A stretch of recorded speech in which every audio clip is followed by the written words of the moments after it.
Ovide est le plus grand poète de l'amour de l'Antiquité romaine. Il a vécu à l'époque du premier empereur Auguste. Mais une faute dont on ignore la nature a poussé l'empereur à l'exiler sur les lointaines rives de la mer Noire. Je suis Virginie Giraud et je serai votre guide au cœur de l'histoire, un podcast produit par Europe 1 Studio. Ovide, les tourments du poète romain de l'amour, épisode 1, le Don Juan de Rome. Nous sommes à Rome au début de l'hiver 8 après Jésus-Christ. Un messager se présente à Ovide. Il est envoyé par l'empereur Auguste. Le maître de Rome est aussi un membre de la famille de la femme du poète. Cette convocation officielle n'augure rien de bon. Ovide est conduit dans la demeure de l'empereur sur la colline du Palatin. Auguste est furieux. Il accable le poète pour cette faute qu'il a commise et qui est une offense. Sa décision est prise. Ovide sera relégué ad tempus, pour un certain temps encore indéfini. Une relégation est moins grave qu'un exil. L'exil prive le condamné de ses droits civiques et politiques et il perd ses biens. Par opposition, un relégué conserve ses biens et ses droits civiques. Mais la relégation n'en est pas moins une mort sociale puisqu'il n'a plus le droit de participer à la vie en société dans la capitale. Ovide cherche des arguments pour se défendre. Cette faute qu'on lui reproche, il n'a pas voulu la commettre. Il a vu une chose qu'il ne devait pas voir. Sa seule faute, c'est d'avoir des yeux. Mais Auguste reste inflexible. Il lui laisse quelques heures pour préparer ses affaires. Il quittera Rome demain. Un bateau l'attend déjà en partance pour sa nouvelle demeure à Tomis, une ville située sur les rives du pont Euxin, l'actuelle mer Noire, aux confins du monde romain. Tout commence à Sulmone, une ville des Abruzzes à l'est de Rome. C'est là qu'Ovide voit le jour le 23 mars 43 avant Jésus-Christ. Comme le veut la tradition romaine, le bébé est déposé aux pieds de son père une huitaine de jours après sa naissance. Si le père le dédaigne, il sera abandonné sur un tas de fumier au coin de la rue. Cette pratique s'appelle l'exposition. Mais le père d'Ovide est heureux d'avoir un fils et il le reconnaît. Il le prend dans ses bras et il lui donne son nom, Publius Ovidius Naso. Oui, en fait, ce sont bien 3 noms. Les trianomina, comme on dit en latin, comme on le fait pour tous les citoyens.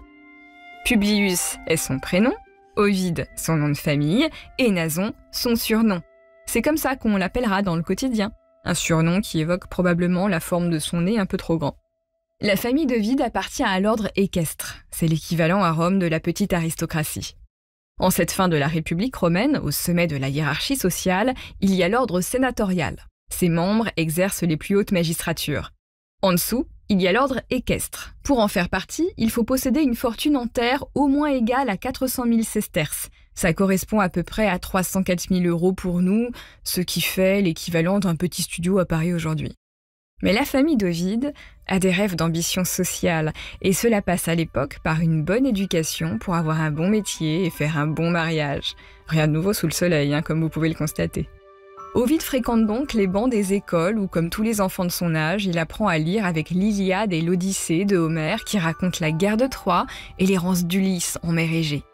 Puis, à l'adolescence, il prend des cours de rhétorique pour apprendre à faire des discours. C'est un art que doit maîtriser tout citoyen qui se respecte et qui veut jouer un rôle dans la vie politique. Comme beaucoup de jeunes Romains de la bonne société, à la fin de l'adolescence, il complète son éducation dans des écoles grecques. Il voyage dans le pays de la philosophie et suit des cours auprès de différents maîtres. Ce voyage d'études réservé aux garçons est comparable à notre programme d'Erasmus aujourd'hui. Ovide se passionne pour la mythologie. Il connaît tous les dieux, tous les héros et leurs aventures fascinantes. Il s'intéresse aussi au culte à mystère. Bon, là, on doit faire une petite pause pour parler religion. La religion à l'époque romaine n'a rien à voir avec la nôtre. C'est un polythéisme très complexe.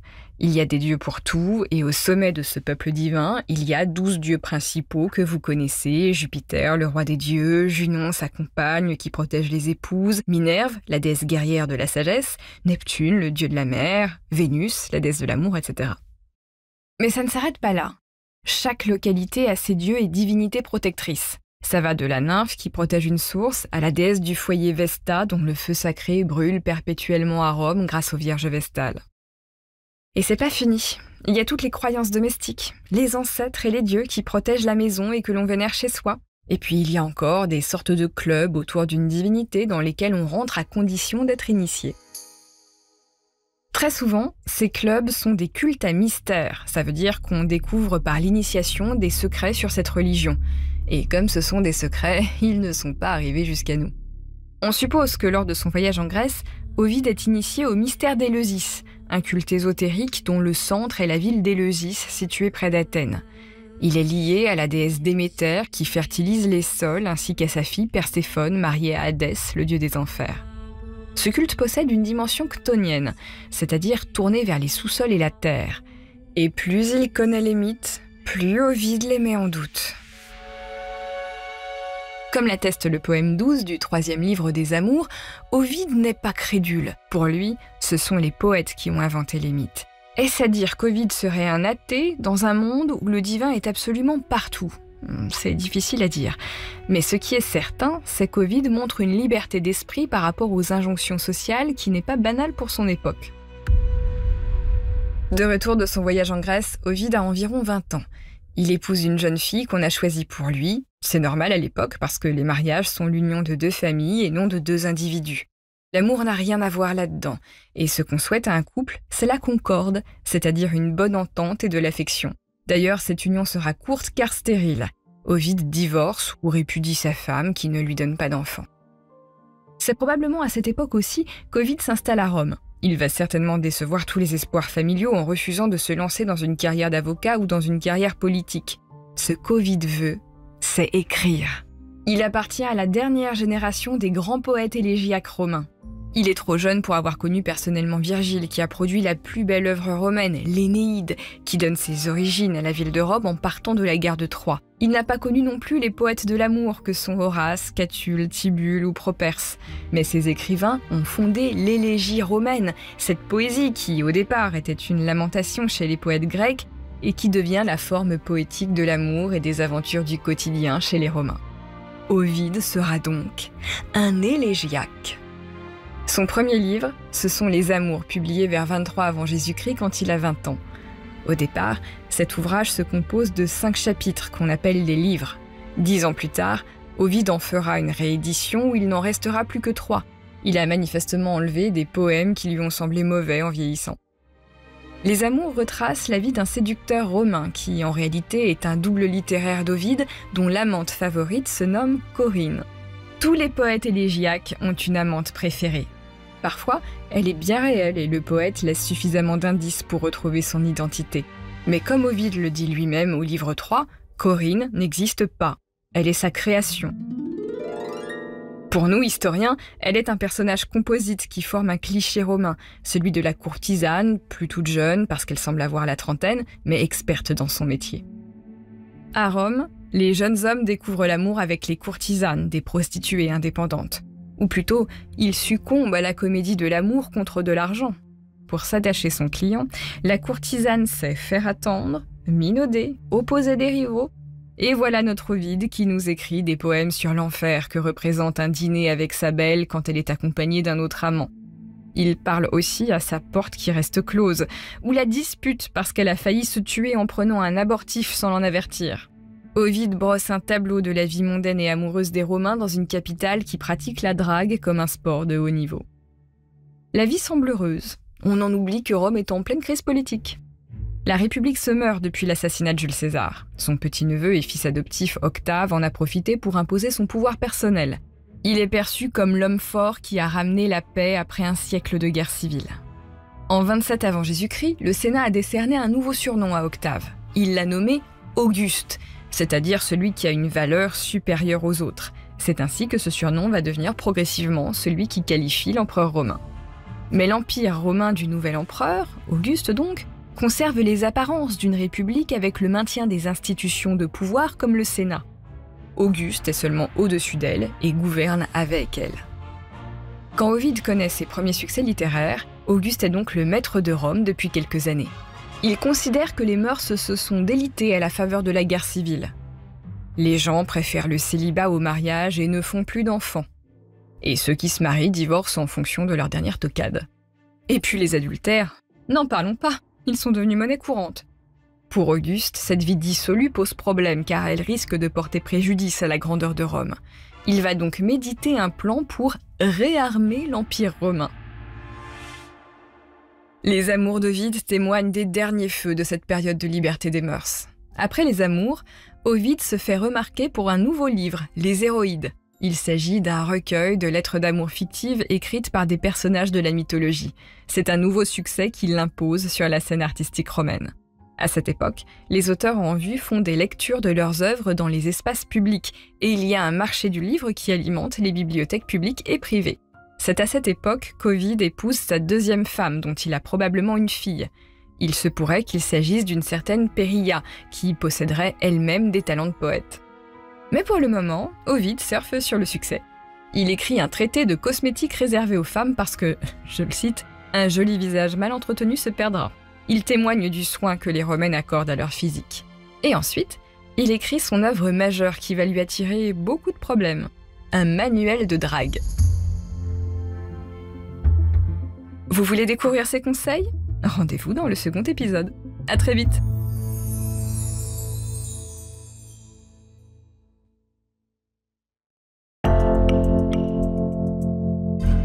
Ovide, jeune aristocrate romain, a renoncé à une carrière juridique et politique pour faire de la poésie érotique. Il chante les plaisirs d'une Rome aux mœurs libres, alors même que l'empereur Auguste s'impose au pouvoir avec la volonté de redresser des habitudes de vie qu'il juge dissolues. Leur vision incompatible du monde vaudra de graves problèmes à Ovide. Je suis Virginie Giraud et je serai votre guide au cœur de l'histoire, un podcast produit par Europe 1 Studio. Ovide, les tourments du poète romain de l'amour, épisode 2, mort sociale d'un dragueur invétéré. Nous sommes à Rome au tout début de notre ère. Les amateurs de séduction se sont procurés le nouveau livre du poète Ovide. Il s'intitule « L'art d'aimer », ars amatoria en latin, comme on parle d'ars oratoria, l'art de bien parler. Le livre se divise en 3 parties, 2 chapitres pour les hommes et 1 pour les femmes, parce que selon l'auteur, elles sont plus douées en amour que les hommes. Le premier livre, c'est comme ça qu'on appelle les chapitres, apprend aux hommes où draguer les femmes. C'est assez facile, on peut le faire partout, mais en fonction des lieux, on ne va pas s'y prendre de la même manière. Ce manuel de séduction est truffé de références mythologiques qui en font une superbe œuvre littéraire. Mais les conseils de drague n'en sont pas moins concrets. Je dois attirer votre attention sur un point crucial avant que nous allions plus loin. Vous ne pouvez plus appliquer tous les conseils d'Ovide au pied de la lettre, messieurs, sauf si vous voulez vous retrouver avec un hashtag balance ton porc. Cependant, certains de ces conseils vieux de 2000 ans marchent encore très bien. Soyez donc vigilants, messieurs. Tenez, par exemple, Ovide conseille aux dragueurs de profiter de la promiscuité du cirque pour s'asseoir tout près de la femme qu'on cherche à séduire, pour la coller même. Et il faut se conduire en gentleman protecteur. Je vous en cite un passage. Si comme il arrive, il vient à tomber de la poussière sur la poitrine de ta belle, que tes doigts l'enlèvent. Et s'il n'y a pas de poussière, enlève tout de même celle qui n'y est pas. Tout doit servir de prétexte à tes soins officieux. Le manteau trop long traîne-t-il à terre ? Prends-en le bord et avec empressement soulève-le du sol malpropre. Aussitôt, récompense de ton zèle officieux, sans que ta belle puisse s'en fâcher, tes yeux verront des jambes qui en valent la peine. Donc ça, messieurs, vous ne le faites plus aujourd'hui, sinon vous risquez d'avoir des problèmes. Mais attention, chers auditeurs, je compte sur vous pour ne pas vous offusquer non plus en écoutant les conseils d'Ovide. N'oubliez pas que les gens d'autrefois ne pensent pas comme nous. La séduction d'Ovide est un jeu érotique et vous verrez que les femmes n'en sont pas les dupes. Mais finissons d'abord avec les garçons. Ovide explique aussi aux hommes que pour plaire aux femmes, il faut avoir de l'assurance car, je le cite, « toutes les femmes peuvent être prises ». Ce n'est évidemment pas moi qui le dis, c'est Ovide. Là où Ovide devient subversif, c'est quand il donne des conseils pour se mettre la servante de la dame dans la poche ou échapper à la vigilance de son gardien. Ça veut dire que les femmes dont il parle ne sont pas des prostituées, mais des femmes libres et mariées qu'il pousse à l'adultère. Évidemment, l'adultère pour les femmes est interdit à Rome. Auguste a fait passer des lois qui autorisent le père, et non le mari, d'une femme en flagrant délit d'adultère à la tuer avec son amant sans procès. Une telle sanction dans les mains du père est faite pour être dissuasive, et le mari trompé se limitera à répudier sa femme et à coller une bonne correction à l'amant, ça aussi, c'est légal. Par contre, si un mari notoirement trompé ne répudie pas sa femme, il peut être accusé de proxénétisme, et là, c'est le couple qui perdrait son statut de citoyen. C'est donc très grave aux yeux de la société romaine. Mais revenons à l'art d'aimer, si vous voulez bien. Ovide recommande d'écrire de nombreuses lettres à la femme désirée et de promettre tout et n'importe quoi parce que l'important, c'est la finalité, la faire tomber amoureuse.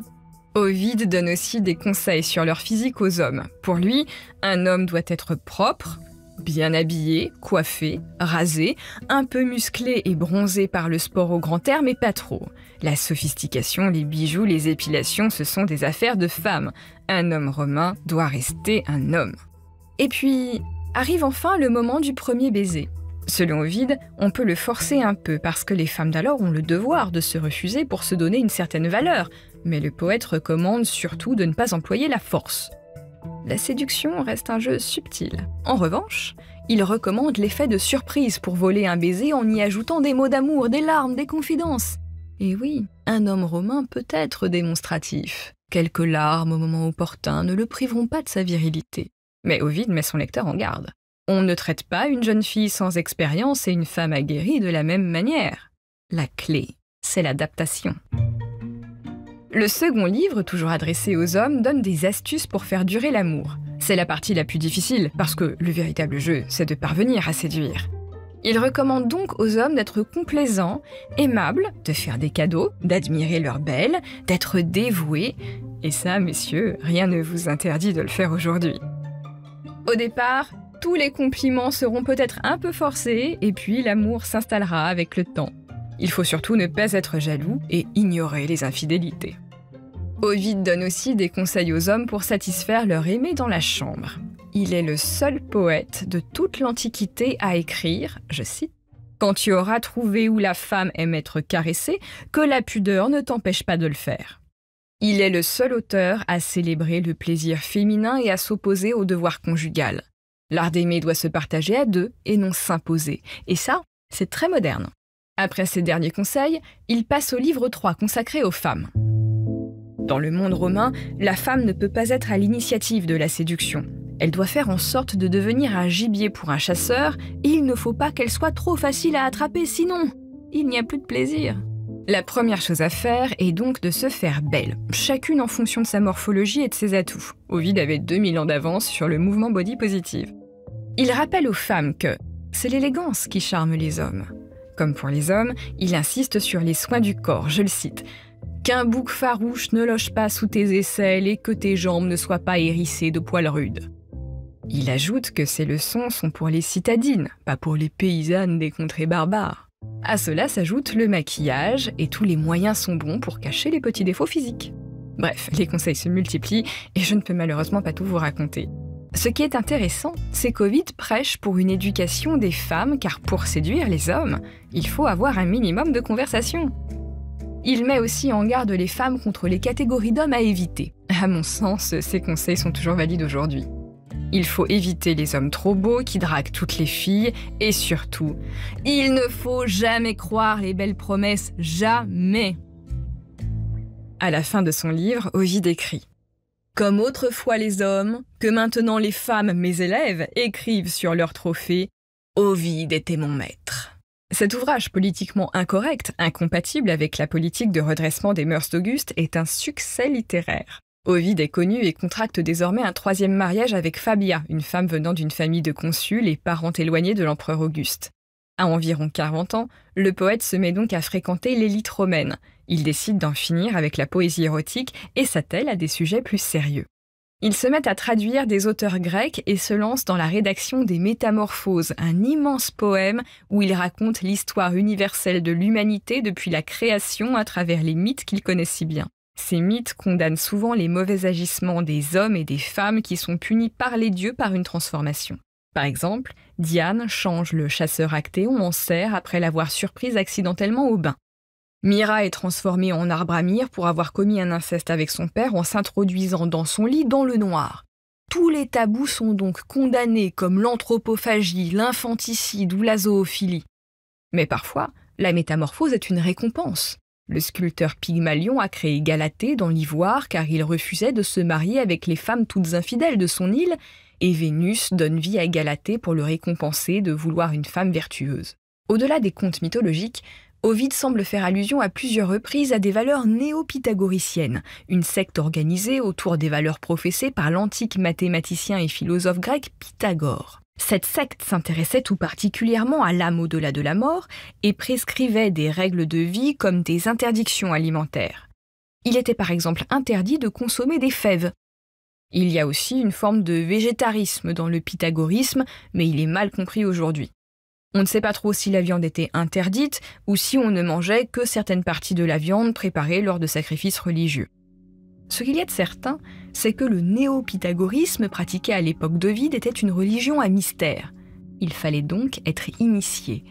Et dans le cadre de l'initiation, l'astrologie était pratiquée parce que l'astrologie était une science au carrefour de l'astronomie et des mathématiques. Sauf qu'elle prédisait l'avenir et que sous Auguste, le recours à la divination était interdit pour éviter de s'en servir comme levier de contre-pouvoir politique. Ovide, poète célèbre et respecté, grand connaisseur des religions et de la mythologie, est donc un personnage important de Rome dans la première décennie de notre ère. Mais tout bascule au début de l'hiver 8 après Jésus-Christ. Un jour, il reçoit un message de l'empereur Auguste qui le convoque séance tenante. Sans procès et sans jugement, Ovide est condamné à la relégation, un exil où il conserve ses droits civiques et ses biens, mais ça reste une mort sociale. Sa dernière nuit à Rome est un déchirement. Son épouse n'arrête pas de pleurer. Le lendemain matin, Ovide s'embarque avec quelques affaires réunies à la hâte vers Tomis, une ville située en actuelle Roumanie au bord de la mer Noire. À l'époque romaine, on appelle cette région le Pont Euxin. Arrivé dans les marges de l'Empire romain, si loin de la ville bouillonnante qu'il chérit, Ovide se met à écrire 2 ouvrages qui font part de sa détresse. Leurs noms sont évocateurs, les Tristes et les Pontiques. Il y a aussi un texte moins connu, l'Ibis, où il explique qu'il doit sa relégation à un délateur sans que son nom soit cité. Mais que s'est-il passé ? En passant ces textes au peigne fin, on apprend qu'Ovide a commis une faute, une sottise, mais pas un crime. Il a vu quelque chose qu'il n'aurait pas dû voir et qui a offensé l'empereur. Aucun de ces textes ne donne explicitement la cause de son châtiment pour ne pas irriter davantage l'empereur, et puis à Rome, tout le monde est au courant. Mais les siècles ont passé et réduit les commères au silence. Nous ne savons pas ce qu'il a vu de si dérangeant. Officiellement, on lui reproche l'art d'aimer qui pousserait les Romains à la débauche, mais le livre a été écrit 8 à 10 ans avant son exil, ça ne tient pas. Ce n'est que le paravent du vrai motif de la relégation. Et c'est là que les historiens se transforment en enquêteurs. Je vous donne d'abord les hypothèses qui ont été réfutées. Ovide n'a pas été relégué pour avoir été l'amant d'une femme de la famille impériale. Si ça avait été le cas, il aurait été condamné à mort ou exilé, mais pas relégué. À cette époque-là, l'empereur Auguste, qui est vieillissant, a bien des problèmes avec ses petits-enfants qui ont envie de le renverser.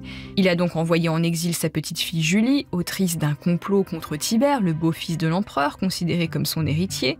Et il a aussi exilé son petit-fils Agrippa Postumus, un idiot adepte de sport que l'impératrice Livie ne supportait pas et qu'elle devait écarter pour assurer la succession à son propre fils, ce fameux Tibère.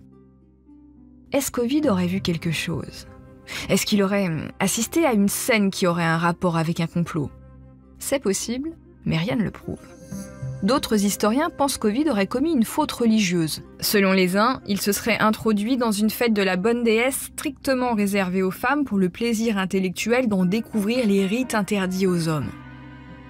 Il écrivait en effet les fastes, qui listaient toutes les fêtes religieuses et qui auraient pu justifier des curiosités déplacées. Pour d'autres historiens, il aurait participé à une séance de divination ou d'astrologie en rapport avec la secte néo-pythagoricienne. Il aurait donc découvert malgré lui l'avenir de l'Empire romain. La mort d'Ovide sur le Pont Euxin en 17 ou 18 après Jésus-Christ jettera pour toujours un voile sur le mystère de la relégation du poète. Même si elle devait être temporaire, Auguste ne l'a finalement jamais rappelée. Son successeur Tibère, arrivé au pouvoir après la mort d'Auguste en 14 après Jésus-Christ, ne l'a pas fait non plus. Ovide est donc mort sans avoir revu Rome. Mais Rome ne l'a pas oublié. En 2017, il est symboliquement réhabilité. Ses élégies restent les favorites des amateurs d'antiquité et des amoureux de l'amour.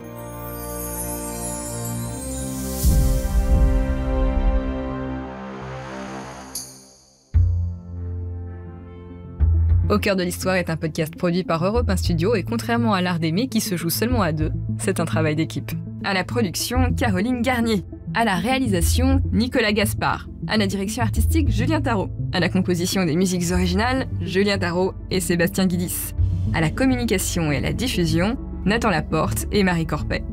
Et moi, la plume et la voix au cœur de l'histoire, je vous retrouve tous les jours en podcast sur votre appli favorite et tous les week-ends sur Europe 1 à 15h. À très vite.